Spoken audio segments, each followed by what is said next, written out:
Welcome to No Stage, Just a Chair. I'm Brian, and this is me trying to figure things out without pretending I already know how. If I sound foolish, that means it's working. The music sounds a little 80s? Good. I was basically raised on synths and questionable hair choices. And if any of this sounds familiar, pull up a chair. Gratitude.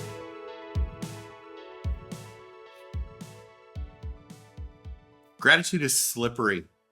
Gratitude is difficult. Gratitude is also the healing property that fixes our souls. It is the anti-venom to the poison of bitterness. I really do believe that. I really do believe that there's something magical that happens in gratitude. And I think that gratitude is inherently a thing that we need. And I think that human nature inherently steers us away from it. It's this dividing line that I find so interesting, because if we need it so desperately, don't you think that we would naturally do it? It's kind of like, I need water, so I'm going to reach for water. I need food, so I'm going to get food. And it's not a purely physical activity, but I think without it, we shrivel and die. Without it, I shrivel and die. Without it, I shrivel and die. Without gratitude. And the older I get, the more intentional I have to be about gratitude. When I'm a kid, I fell into it. I was grateful for sunny days. I was grateful for rainy days. I was grateful for candy and Swiss cake rolls. And I was grateful for my parents. I was grateful for all these things. There were things that, for some reason, it's almost like life kind of tried to press gratitude out of me. And in pressing it out of me, it made me worse. And I will say, maybe I'm the only person like this, but I don't believe that I am. I say to my friends all the time, I need hope. I need gratitude. These are the things that I need, and they are the things that I have to intentionally. It's almost like these are the vitamins that I have to take in order for me to maintain a healthy balance in my life. One of those vitamins is hope. One of those vitamins is gratitude. And the older I get, the more likely I am to rush past it. And at this point in my life, I'm done rushing past it. I'm saying out loud right now. And when I say I'm done, I don't mean that I'm done as in I'm going to get it right all the time. I'm saying from my mouth, from my heart, from my insides, from the thing that is structurally me. My muscle memory, the desire of my muscle memory is to exercise hope and exercise gratitude. I can remember I stumbled across this video the other day on my phone whenever I was looking back through I have so many thousands of photos and videos on my phone. It's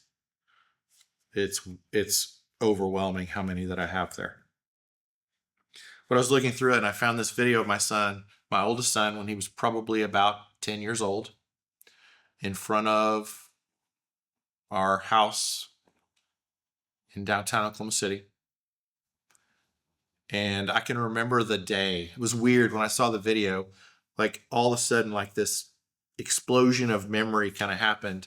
And I remembered getting up that day and it was rainy and overcast, and I'm that guy that, like, the environment can sometimes dictate my mood. And I remember getting up and I was annoyed because it was raining. And here are all the things that are going to have to be different because it was raining. And then it was springtime. And I guess it was a day that they didn't have school, because I look and I see my son in this little rain jacket and jeans and barefoot, like running up and down the sidewalk in front of our house. And it was utterly ridiculous to me. So I sat on the front porch of our house and I started shooting video of him running back and forth. And he saw me shooting video, and I step out into the sun, into the rain. And you can see, like in the video, you can see the little red edges of my umbrella. And I'm shooting video of my oldest son running back and forth. And then I see him stop and then run up the little sidewalk. And he is so ecstatic that it's raining. His hair is matted and soaking, and the water is dripping down his face, and his jeans are soaked. He's barefoot. It's utterly ridiculous, and he is thrilled that it's raining. And I'm annoyed. And I just had this bolt of thinking that it was the same situation, it was the same scenario, yet somehow he saw joy in it, and somehow I saw weight in it.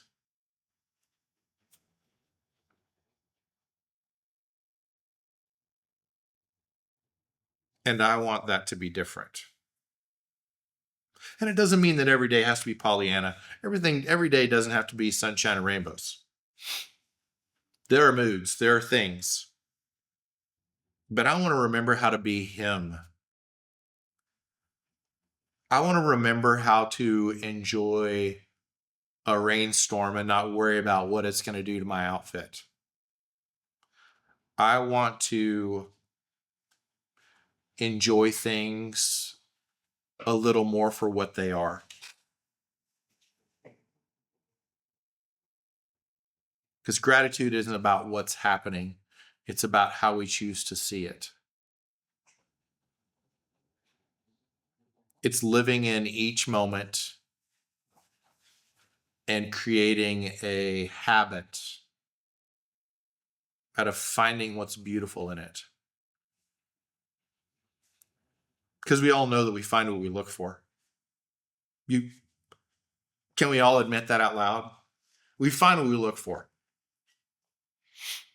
We've all been around that person that finds the darkness, finds the negative, finds the problem, finds the reason why this doesn't work.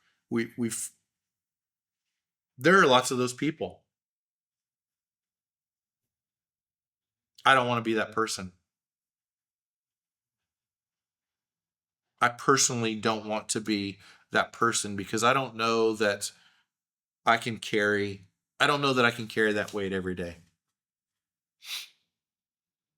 There's this old story that you guys have probably heard before, but I'm just going to touch on it really quickly. I don't even remember who I heard the story from first, so I have no reference point for it. But the speaker is up in front. He pulls a person out of the crowd, brings him up to the front, says, "I want you to look around the room. Take in the room for a moment." The crowd looks around the room, takes it all in. And then the speaker says, "Now, turn to me, close your eyes. Now tell me everything in the room that was red." And with a pause, because they didn't know what they were looking for, with a pause, they started naming the things they could remember that were red, and the list is very short. The speaker says, "Okay, now open your eyes." They open their eyes, and as soon as I'm watching this, I'm thinking immediately I'm going to be looking around to find everything that's red. And the speaker says, Right now, you're looking around, you're looking for everything that's red, you're cataloging all those kinds of things. This is all really great. Now close your eyes again. They close their eyes. And the expectation is, now tell me all the things that are red. And instead, the speaker says, now tell me everything that's brown. And all of a sudden, the list has changed because what you were looking for has changed. He could name all the red. He saw all the red. He could verbalize all the red. As a matter of fact, he had cataloged things that weren't red and made them red because he was looking for red.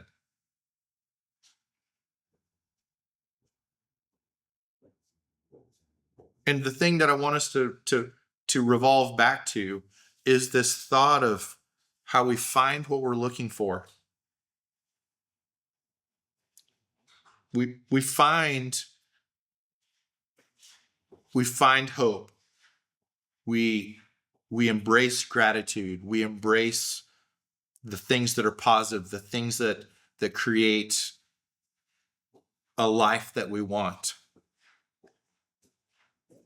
And we do that by being intentional in it, by choosing it, by creating a ritual and a routine that looks for things to be grateful for, things to have hope in, things to build our lives around. That's the things. And none of those things happen by accident. Because the world teaches me to be cynical. The world teaches me to be jaded. The world teaches me not to trust.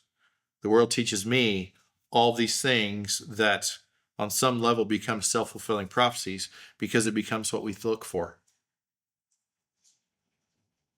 And I'm saying, my kids and I have this, and some of my friends, we've even started using this language some. We want to find the pattern interrupt. How do we interrupt that pattern of being cynical, of being jaded, of being discouraged, of assuming the worst? How do we break that pattern?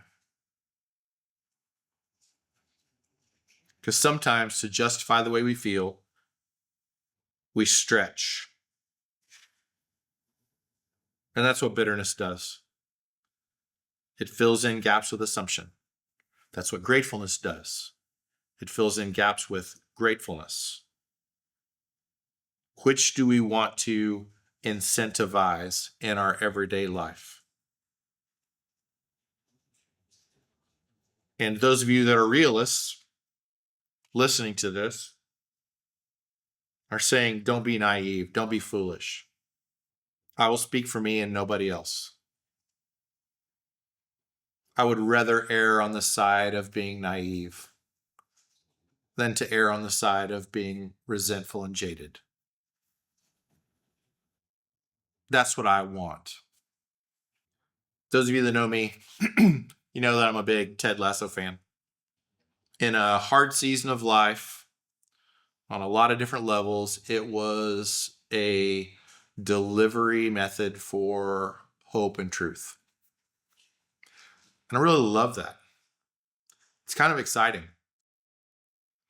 And one of the things that I thought about when I was thinking about this, like, gratefulness kind of dividing line, Nate. For those of you that have seen it, you're going to know what I mean. Nate went from the equipment manager to being a coach. And there's this arc that happened because he was seen. But somewhere along the way, this darkness kind of got introduced into him. And this darkness poisoned him. I'll just say it. It poisoned him. And I can remember there's this one scene that I remember oh so very clearly where he's in the office and he makes a comment to Ted about why there are all these, he'd given Ted this gift months before, and it was a picture of their first victory together. And it's this like meaningful thing. And he gave it to Ted as a Christmas gift. And he looked around the office and he didn't see that picture anywhere. He made a comment to Ted and all the other coaches about all he sees on these walls are pictures of all these dumb Americans. And there was this resentfulness that his picture wasn't there. There was this resentfulness and this bitterness and this insecurity that his picture wasn't there.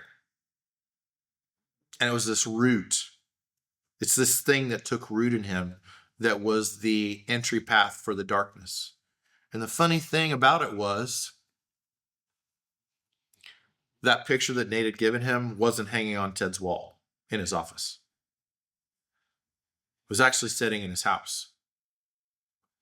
It was sitting in the place that was most sacred to Ted. It was sitting in the place that was most meaningful to Ted and the place that he saw it the most often. It was more private, but it was more sacred. And if Nate had asked, hey, what happened to that picture? Ted would have probably told him.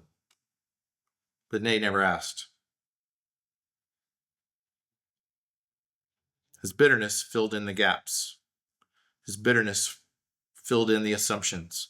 His bitterness assumed the worst. And it poisoned that relationship.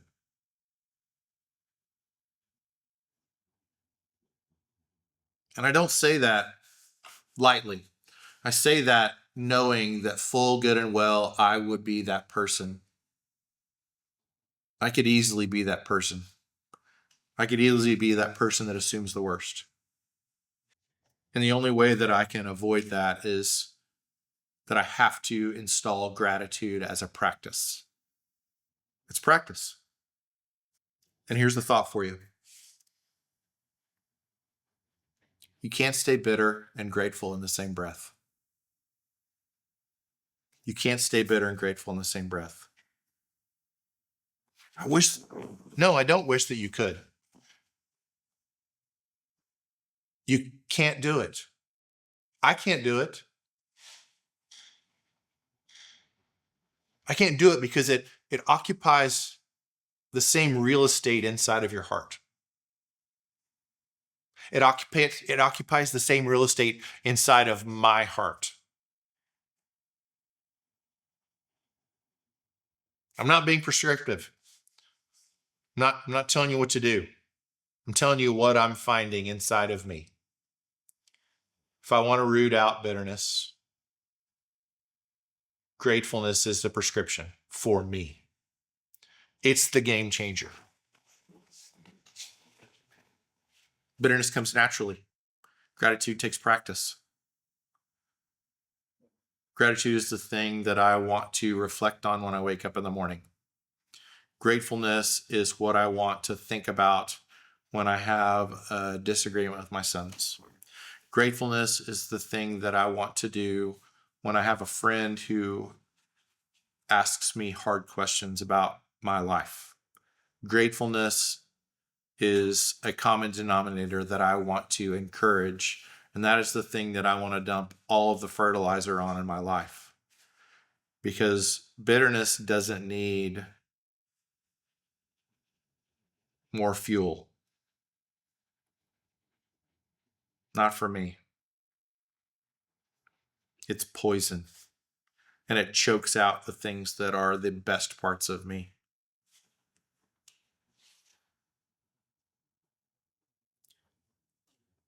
Gratitude isn't something we feel, it's something we practice.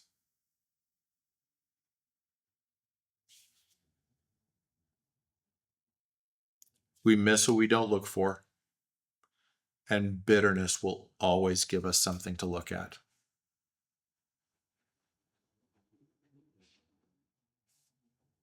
"53 years of life tells me that bitterness will always give me something to look at. Gratitude reshapes our vision. That's the vision that I want. The vision that I want is the one that is rooted in gratefulness. It's not in protection. It's not in this stilted version of safety where there is no risk. There's vulnerability in vision. There's vulnerability in gratitude. There's vulnerability in hope. There's vulnerability in all those things.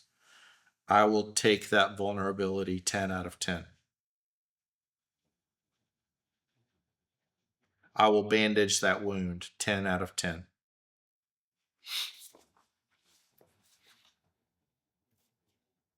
And I will remember that sometimes it takes a child in the rain to remind me what it is to be alive. To not worry that my hair is messed up, to not worry that my jeans are soaking wet, to not worry that my teeth are chattering with the cold of that rain, and being utterly engrossed in that moment.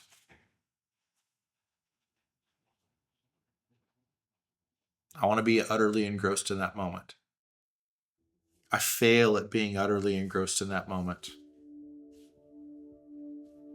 And I endeavor to be utterly engrossed in that moment.